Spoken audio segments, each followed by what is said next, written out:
For Unorthodox on Netflix, Maria Schrader is nominated for Outstanding Directing for a Limited Series or Movie. I'm Riley Chow, contributing editor at Gold Derby. Now, yours is actually one of 8 nominations for the show. So, what has that response meant to you and all the Unorthodox team? Well, it's overwhelming. We didn't expect that. It was already a sensation that we seemed to be considered to be nominated. People kept saying to me, it's the first German show in the run for national Emmys. I'm not sure if this is true.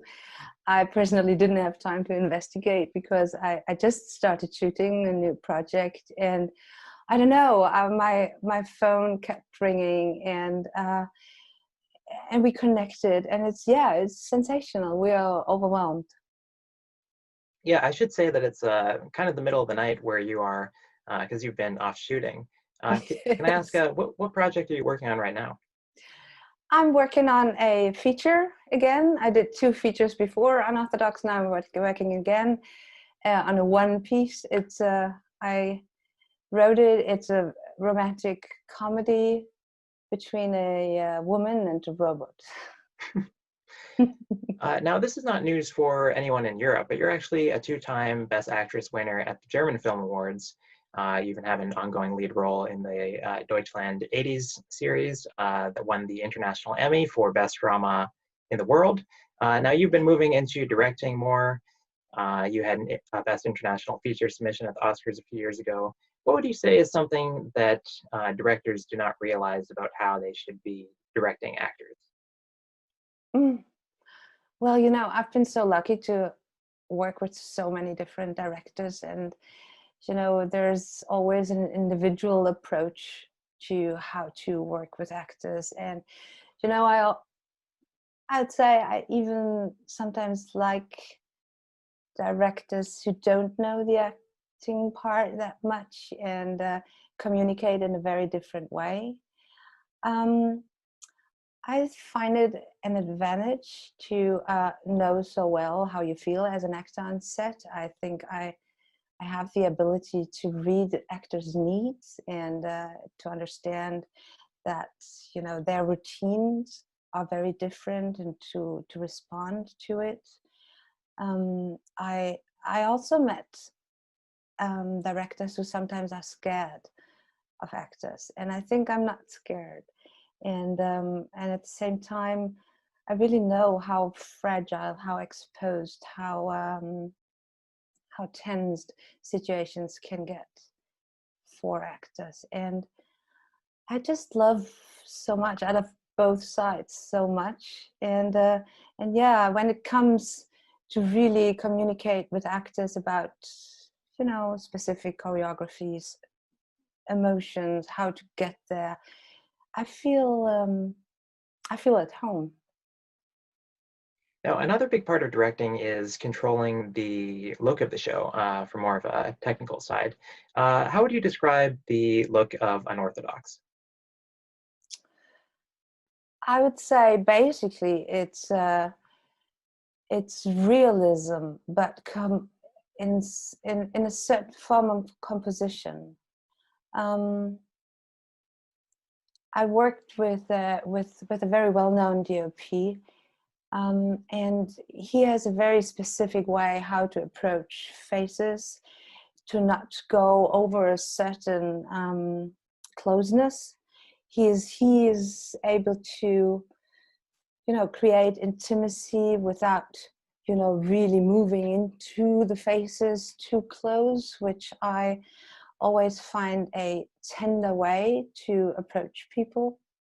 Yeah, I worked with the DOP Wolfgang Thaler. I also worked with the production designer Silke Fischer, and we share a history. We worked on my last feature, and I think we share some kind of experience to really agree on what we like about filmmaking. And I could talk about this forever, of course, but maybe generally it is we share a mutual sense of not to be too pushy.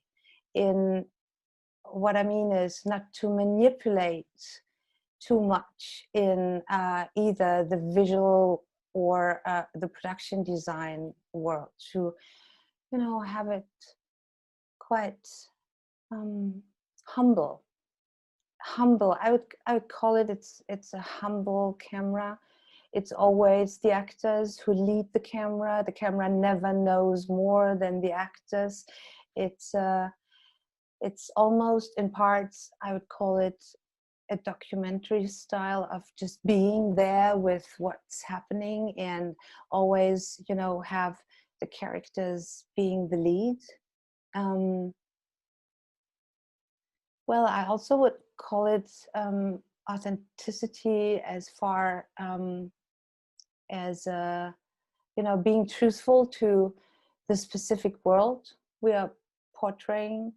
And Silke Fischer, Justine Seymour, all the HODs did incredible research for it, and I would say it was a specifically wonderful and intense collaboration of the HODs in a dialogue, how to create something together. Yeah.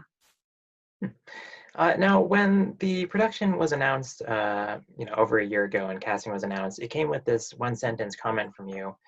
In that announcement, you said, "Unorthodox explores female emancipation, identity, and sexuality through the prism of a unique young woman's experience." Now, I feel like the emancipation and identity aspects have figured very much into the conversation and related interviews. I'm wondering, what statement did you want to make with the show regarding female sexuality?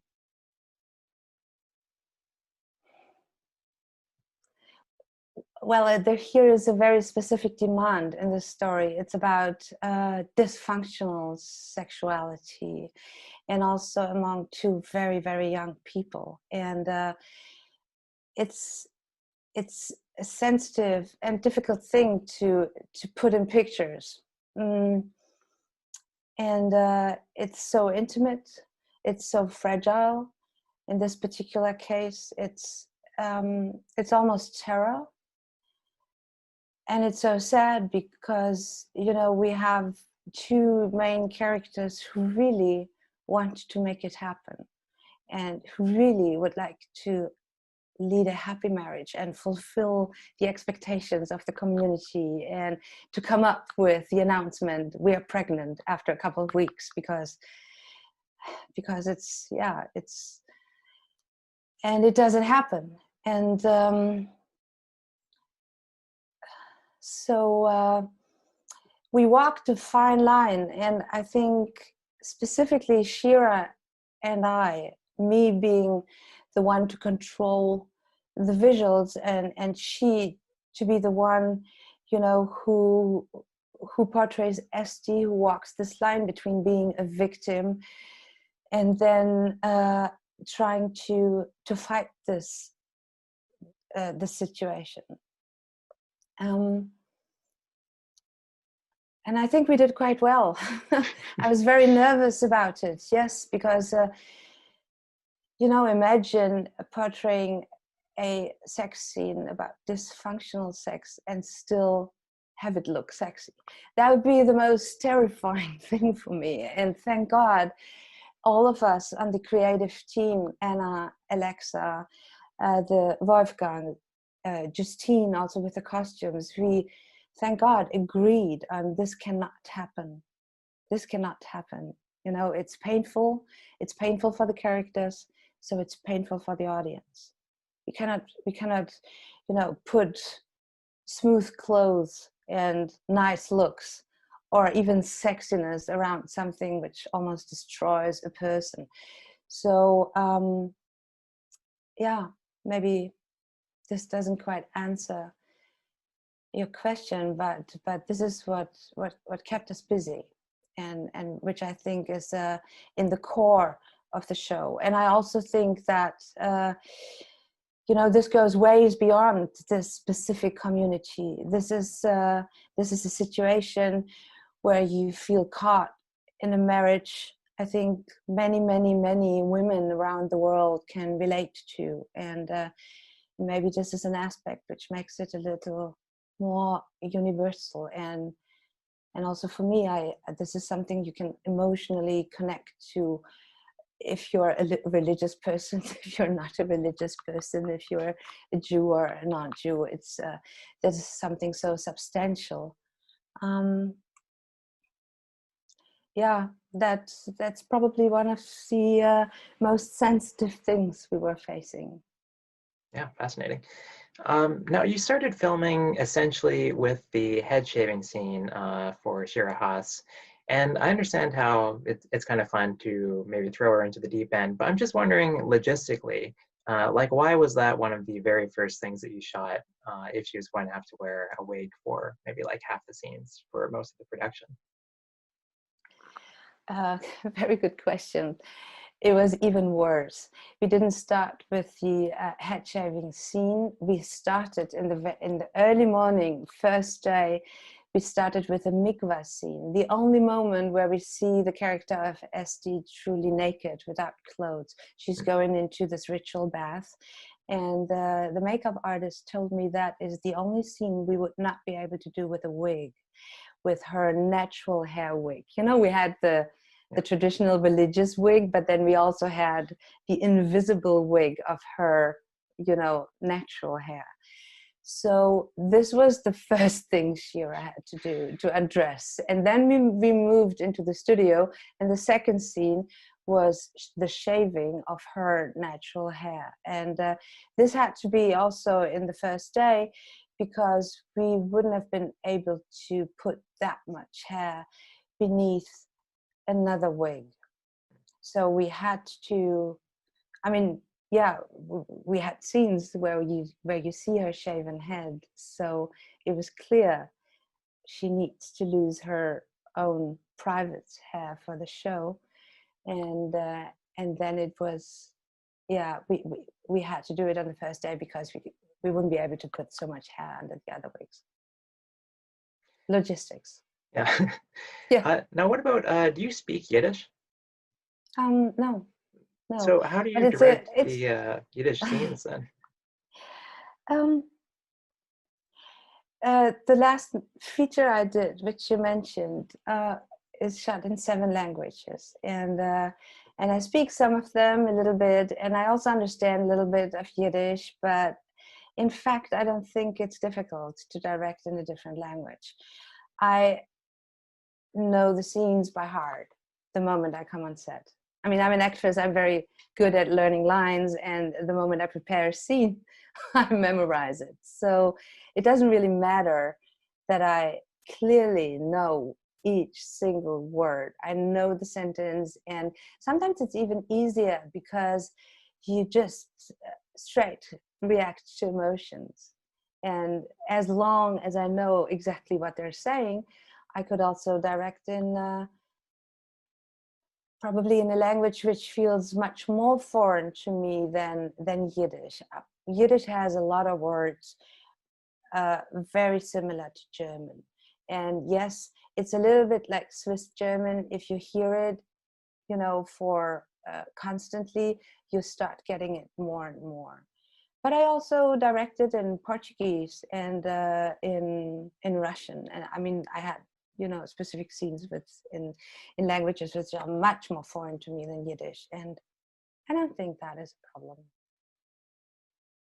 And what about, do you have a particular scene from the miniseries that you are most proud of? Hmm. Yeah, I mean, I'm proud of my collaborators. There's so many scenes. I'm so proud of Shira. There, Amit. I mean, I couldn't have been happier with the cast, the people in front of the camera, actually also the people behind the camera. It was truly joyful. Every day I came to set, I was just looking forward to meet these people again and start working, because it was so inspiring and passionate. And I don't know, it's probably also the project itself, which gathered people who, you know, specifically in front of the camera. It was very hard to find people being able to treat this language as a mother tongue. So a lot of them, you know, were connected to this language.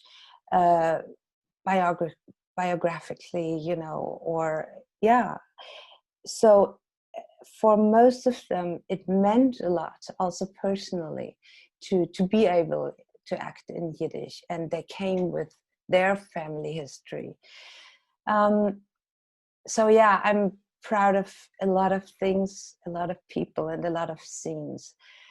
If I had to name one, it's probably the wedding sequence. There was a lot of nervosity around the sequence because it was obviously the most expensive shooting days, the biggest number of people on set, and a lot of minutes to shoot per day. And of course, for a director, if you're in front of 200 people or 150 people, explaining what to do, preparing, rehearsing, and then getting all the extras in and creating an atmosphere, and have this, you know, huge ship all of a sudden start moving.